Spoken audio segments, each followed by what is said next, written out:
Hello বন্ধুরা, তোমাদের জন্য নিয়ে এসেছি আজকে মজাদার সাথে আমের আচারের রেসিপি।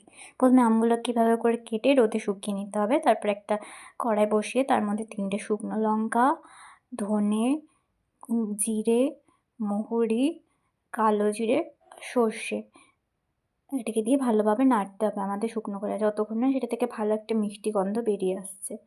এই যে আমাদের এটা ভাজা হয়ে গেছে, এটাকে আমরা এবার গুঁড়ো করে নেব।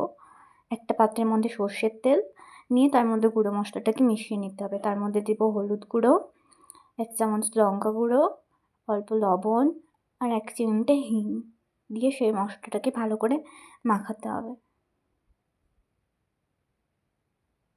ভালো করে এটাকে মিশিয়ে নেব। মিশিয়ে নেওয়া হয়ে গেলে আগের থেকে টুকরো করে আমগুলো শুকিয়ে রাখা আছে, ওই আমগুলোর মধ্যে দিয়ে এটাকে ভালো করে মিশিয়ে নেব, যাতে সব আমের গায়ে ভালো করে মশলাটা ঢুকে যায়। এবার ভালো করে মিশিয়ে নিতে হবে আমাদের আমটাকে তেলের সাথে। মিশিয়ে নেওয়া হয়ে গেল আমাদের আমের আচার। এইভাবে করে আমরা সব আচার বয়ামের মধ্যে ভরে দেবো।